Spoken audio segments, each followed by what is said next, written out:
Wales Book of the Year will be announced in just a couple of weeks, so it's about time that I get reading this year's shortlist. So I have some of the books here ready to go. The prize has both a Welsh language and an English language section. I'll just be reading the English language books. And it also has categories in fiction, non-fiction, poetry and children's literature. I don't know what I did with my fingers then. 4 categories. And I am just going to be reading the fiction and poetry categories. So luckily for me, I've already read one of the fiction books that has been shortlisted this year, and that is Clear by Carys Davies. This is a fantastic little novel. If you are somebody who likes books that play with language, if you're somebody that likes obscure historical fiction, then this is definitely the book for you. I've also this week been getting ready to film my mid-year freakout tag, and last year when I was answering the question about most surprising book of the year so far, this was the book that I answered for that, because it has an ending that you do not see coming. I definitely didn't see coming. It wasn't what I thought that this book was going to do at all, but it was wonderful. It's set on a very, very, very remote Scottish island, like way, way, way beyond the Shetlands, in the 1840s, somewhere like that, and it's about the clearances. So Ivor is the sole occupant of this land, but the owner of the island has decided that it's more profitable for him to graze sheep there, and so he hires somebody to go and kick Ivor off the island, and the somebody that he hires is an impoverished pastor on his way to the island to tell Ivor that he needs to push off. He is shipwrecked, so Ivor whips him up off the beach and nurses him back to health. Neither of them speak the same language, but they find this really quiet and beautiful way to communicate with one another, and it leads them to understanding new things about one another and the cultures that they come from. And as I said, the story goes in a direction that I really didn't see coming. It's really very beautiful. So if you haven't read Clear by Carys Davies yet, do. So that leaves me fiction-wise with Glass Houses by Francesca Reese and Earthly Creatures by Stevie Davies. This is another historical fiction. And then I have picked up the 3 poetry books. I've got Portrait of a Girl Falling by Katrina Moinet. It's a lovely cover. I've got Little Universe by Natalie and Hollborro, and I've got Girls Etc. by Rhian Elizabeth, another excellent cover. So that's what I'm going to be reading in this vlog ahead of the winners being announced. So I'm going to turn to the fiction first. I've got Glass Houses on audio, so I'm likely to start that and just both read with my eyeballs and listen to it, and then we'll move on to Earthly Creatures and probably intersperse with a bit of poetry. I'll try and keep you updated with how I'm getting on with these, because they're not tiny, so I'll certainly give you midway check-ins at the very least, but we'll probably just let you know how the poetry is going as I finish these, because obviously they're very short. Okay, so that's where we are. I will see you when I have got something to say about these lovely books. Well, I'm absolutely flying through Glass Houses. I have just got to the end of part 1, which is a little short of halfway, so it's very readable. This is about Geth and Olwen. We meet Geth first as a boy growing into a teenager in a small North Walian town, and he has a best friend whose name escapes me now, and he kind of falls for his sister really in a teenage infatuation, and that's Olwen. They are from very different backgrounds. So Geth is from a working class family, Olwen is from wealth. Geth has a Welsh accent, Olwen doesn't particularly. Olwen's going off to university at Oxford. Gethin, when he finishes school, wants to go and do a qualification in being able to use a chainsaw so that he can do like tree maintenance. So there's that kind of tension between them, that they're from very different backgrounds. this is very much so far a coming of age kind of love story.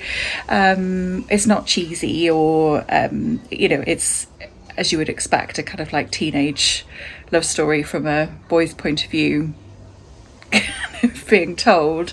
As soon as he starts to feel feelings, he's like, "What? No, don't want that." But there's also enough other stuff going on in this to keep me interested and keep me reading. So there's quite an interesting kind of socio-political backstory going on, which is really multifaceted actually, because of the time that it's set. So this is sort of late 80s, early 90s. So there's bits in there about kind of like Welsh nationalism. There's a detective that's just got sent to the area and he's really hacked off at being sent to Wales. He thinks he's above that, but he's investigating these Welsh nationalists and their wayward political views. Where sort of there was mention of Thatcher and Section 28, and there's a gay couple in here. There's also quite a bit building up, more so I think around like housing crisis and like having holiday homes, and so that, yeah, there's a lot in here about class and privilege in lots of different guises, which makes for a really interesting read. So whilst perhaps on its own the kind of teenage love story wouldn't be enough for me on its own, there's plenty of other stuff for me to sink my teeth into, which is really lovely. It's got really strong kind of summer vibes. So far so good, and as I say, I'm absolutely flying through it, so very, very readable. I have been listening to some of it on the audiobook, and it's narrated by somebody who's got a really lovely North Walian Welsh accent, so I can recommend the audiobook if you fancy that. But yes, it's a Friday evening. I have a gin, I have my book, and I have no plans for the weekend, having had quite a sociable, really lovely but very sociable for this introvert few weeks. So I am looking forward to doing basically naff all weekend other than reading. Well, I've flown through this. I can't believe how quickly I've read this. It was wonderful. So it's written in 3 parts. The most of the book is taken up with the part 1 and part 2. Part 1 is, so we jump around timeline wise, but part 1 is mostly capturing the story of Geth and Olwen in their teens when they meet and first have this kind of youthful love affair, and then part 2 is adulthood. We fast forwarded into the future. Olwen has married a banker in London and is living in London, and Geth is still at home in their small North Walian town, and the house that they used to sort of sneak into and meet up at goes up for sale. Olwen buys it, and so the two cross paths again, and that's kind of the premise of the story for the most part. But there's a whole load of other stuff. There's really great backstory stuff rumbling on that focuses on the kind of like socio-political landscape that I mentioned, I think, when I spoke about this yesterday. I really enjoyed it. It was great. I was pretty gripped by the end. I wasn't entirely convinced about what was going to happen. What happened was what I predicted, but I was kind of on tenterhooks, like not entirely sure where we were going to land. So it was quite exciting in the end. It was great. I definitely preferred the second half of the book. So the kind of setting the scene of their original relationship when they were teenagers is important for kind of like backstory, but I definitely prefer the later stuff when they're adults, and all of that kind of like backstory and the political stuff going on in the background. So she and her husband live in London. They have these really kind of almost sort of wannabe lefty, very bourgeoisie friends that made for some quite entertaining plot points. They were very middle to upper class. No, thank you. They were very middle to upper class, and there was a lot of hypocrisy in their politics and values, shall we say, which made for really interesting reading too. Yeah, I enjoyed it very much. This is very different to Clear by Carys Davies, and I suspect Earthly Creatures will be very different again. So how I'm going to figure out which is my favourite out of these three and how the judges are going to pick a winner, I have no idea. Yeah, so I think I'm probably going to dip into a bit of poetry next, and then it's Earthly Creatures.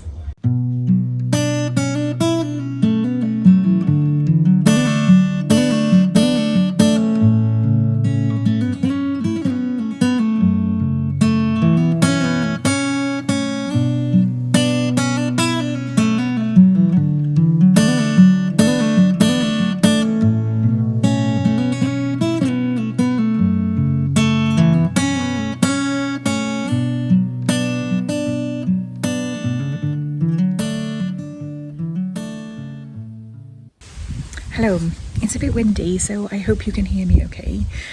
I have just finished Little Universe by Natalie and Hollborro. This was an interesting little collection. There's quite a big mix of stuff in here. So there's lots of poems here focused around like hospitals and illness, chronic illness, and like being unwell and end of life care.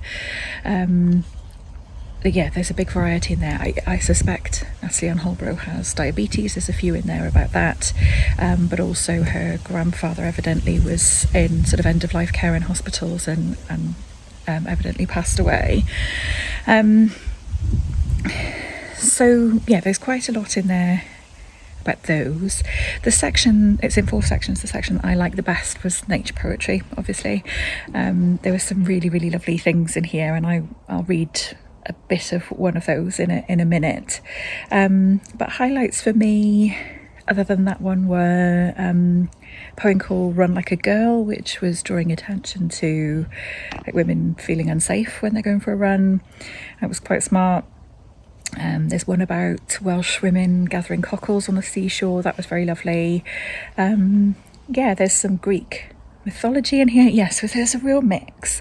But for me, the standout poems were all the sort of nature ones. A couple about grief after the death of her grandfather were really, really nice. But the nature ones stuck with me. There weren't loads of moments when I was kind of like rereading sections, which for me is a sign of a poetry collection that I'm really enjoying, is when I go back and reread bits. There wasn't a load of that, but I enjoyed it all the same. So yeah, I'll read you a little bit of one of them, shall I? Guillemots. It's the way the water doesn't just meet the shore, but rushes at it, slung with rags of seaweed, as though it simply passed out from the joy of it all. Sometimes I think of landslides as those soft, yielding parts of us exposed, wind guttering our throats. Strange how the landscape shakes us, how currents return us toward the warm, dark centre of our own wilderness, how guillemots rumble above us, though ready to plunge, like comets into our laps. Next up, I'm starting Earthly Creatures, and it's a bit chunky. So I'm also going to dip into my next poetry collection, Portraits of a Girl Falling. This is very dinky. There's only a few poems in here, so I shall whiz through that. But I'm enjoying a nice, pleasant, balmy evening for some outdoor reading.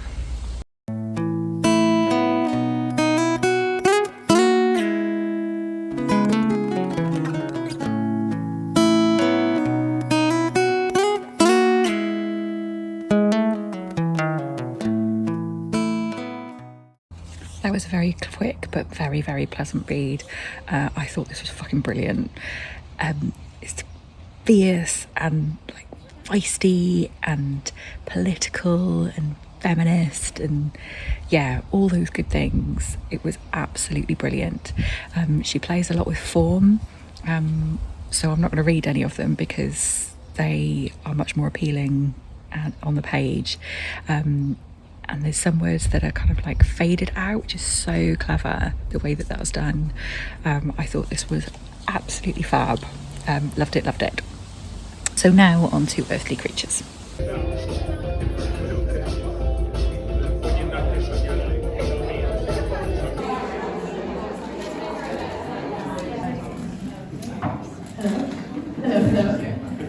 Just on my way back to the car, having seen Yael van der Roden speak. It was so freaking cool.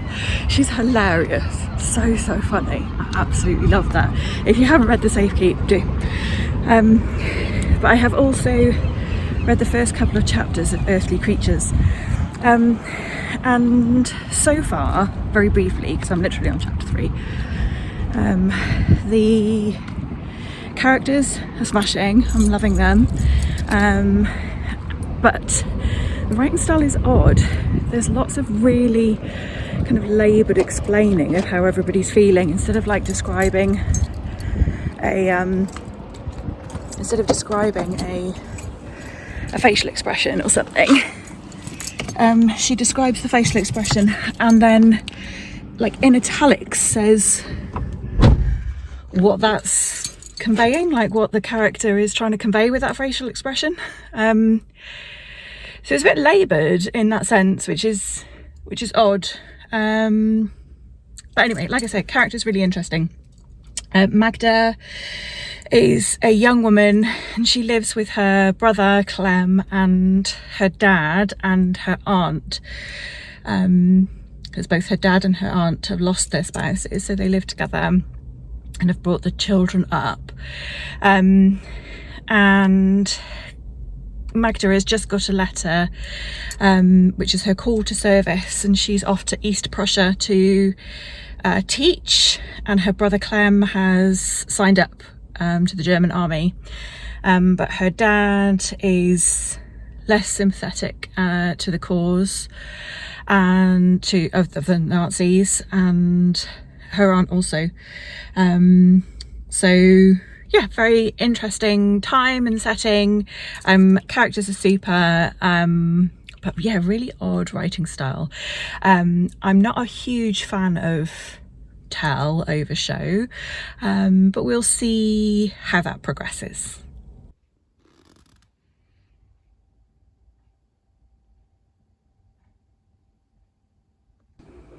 Friends, I wasn't going to vlog today, but then it's occurred to me that I'm going to do arguably the most Welsh thing a person can do, so I really should, and that is I'm going to see Stereophonics in Cardiff at the Principality Stadium.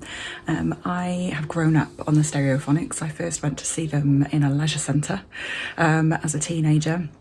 I've seen them many times since. They are like Welsh bread and butter, so I'm really looking forward to reliving my 90s youth. However, it is the hottest day of the year and we are travelling in a car to Cardiff, which will be hot and there will be traffic, and we are going to a stadium where there will be many people on the hottest day of the year. Did I mention that? So I'll be honest, I am having to quite seriously talk myself into this, but I know that I'll have a really lovely time when I get there. So we're going with like family. I'm not going to kind of like vlog loads of stuff, but I will show you a couple of clips of our patron saint, Kelly Jones.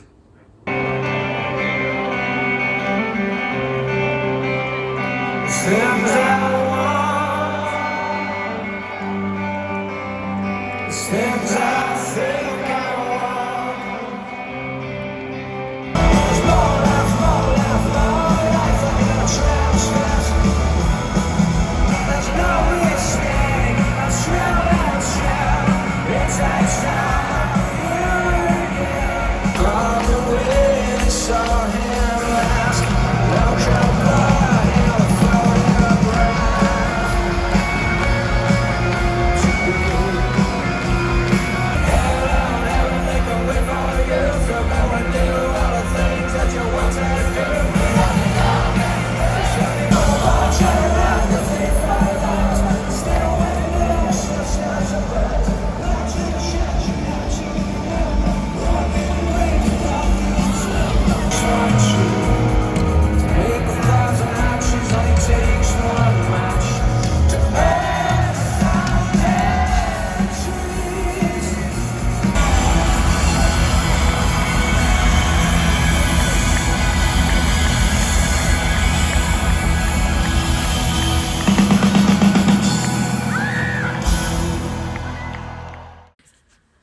have now read Girls, Etc., which is the final book of poetry and the Wales Book of the Year shortlist for poetry collections. And I really like this. I thought that A Portrait of a Girl Falling, a Young Girl Falling, was going to be my favourite collection because I really did enjoy that. But I really did enjoy this too. It's just such an endearing collection. Rhian Elizabeth has a really singular voice, and there's real kind of like buzz and energy about these poems. They were just, the only word I can use to describe this collection is like really endearing. She uses a lot of humour and some of it self-deprecating, but in the most relatable way. A lot of these poems are about her personal experiences, and I think with poetry collections that can be quite challenging to write about. Sometimes when people write a poem about something very personal to them, it becomes a bit abstract and a bit difficult to access as a reader, but not so at all in this collection. I found it very relatable. There was a poem about cliff jumping, which was really lovely. You know me and nature writing, especially in poetry. There was a poem about Keira Knightley in Love Actually, which was just hilarious and brilliant and cringy and very, very, very relatable. But there's also quite a lot of really important themes covered in here, namely domestic and sexual violence in queer and lesbian relationships, but still handled with real sensitivity and authenticity and integrity. That's a lot of ease. I like this collection, can you tell? So that's that. I don't have it next to me, but I took a wee pause from reading Earthly Creatures. I had a bit of bad news last Friday and decided I need to do a bit of joy reading. So I read the last book in the HMRC, Her Majesty's Royal Coven series by Juno Dawson, which was exactly what I needed. It was, yeah, phenomenal. But that's not what we're here to talk about in this vlog. But what that means is that I took a break from reading Earthly Creatures, and now I'm very behind with my Wales Book of the Year reading. And the consequence of that is that yesterday the winners were announced and I now haven't finished that one last book. But it is what it is. I regret nothing. Je ne regrette rien. So yesterday, last night I was like, you know when you're like on autopilot with your phone all the time, if you're anything like me, just kind of like randomly opening Instagram and kept having to be like, no, I don't want to see. So I have just about managed to avoid any spoilers to see who the winner was. So yeah, the plan next is that I will watch that and give you a reaction of what I think of the winner. But first of all, let me go and get the books and I will tell you who I hope will be the winner. Okay, I have switched to my camera so that I can watch the announcement on my phone. So sorry for the weird change of light and angle. So I have our shortlisted books here. First up, the poetry collections. 1, 2 and 3. We've got Little Universe by Natalie and Hollborro. We've got Portrait of a Young Girl Falling by Katrina Moinet. And we've got Girls, Etc. by Rhian Elizabeth. I enjoyed all of these collections. My favourite will be no surprise, and that was Girls, Etc. But I also really loved Portrait of a Young Girl Falling, so I wouldn't be mad at either of those two winning. As for the fiction, so in fairness, I'm still only maybe not quite a quarter of the way through Earthly Creatures, so maybe unfair for me to comment. But my initial thoughts still kind of stand with my experience of reading this so far, in that the characters are smashing. I think the plot will be really interesting, and I think it's going to be a new way of looking at the Second World War, and yeah, I think it's really worthwhile story to tell. so far. Obviously I'm not that far through. However, I think basically what this needed was a big fat edit.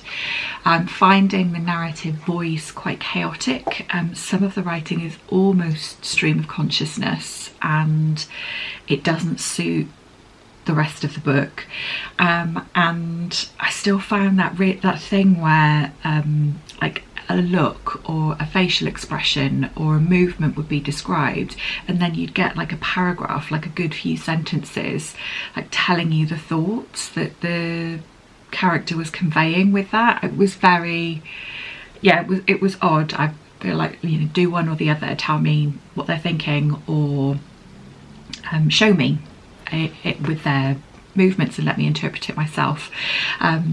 Yeah, I'm not loving that writing style.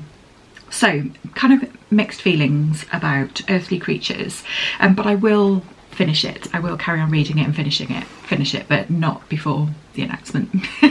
Because that was yesterday and I can't stay off Instagram for the length of time it will take me to finish it. So we also have Glass Houses by Francesca Reese. Really enjoyed this, and I had already read Clear by Carys Davies.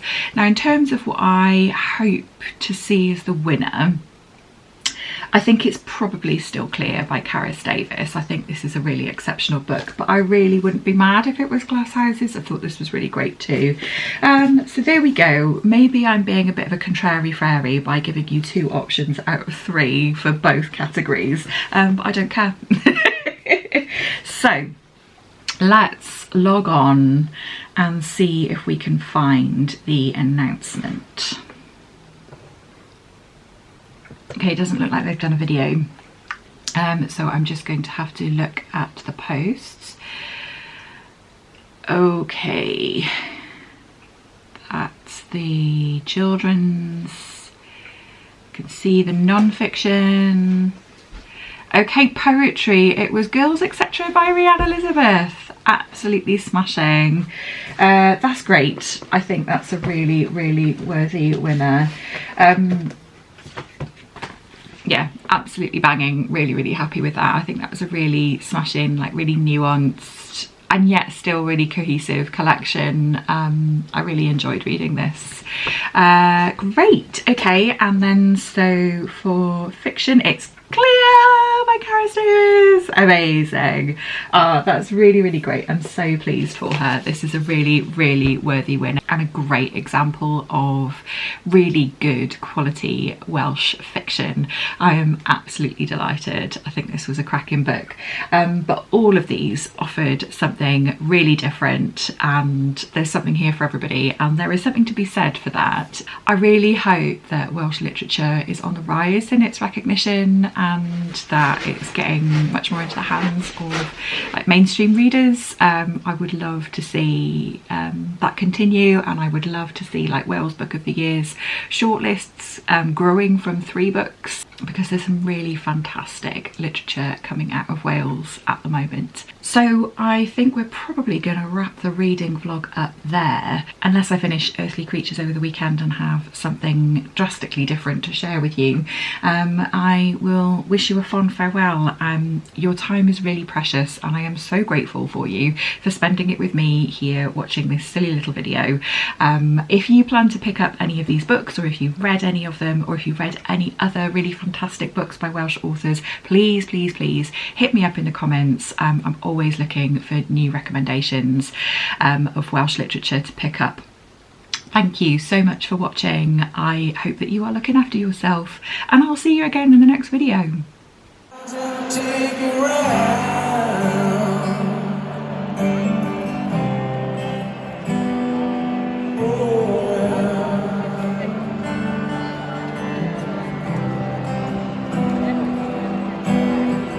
Like to know what's up.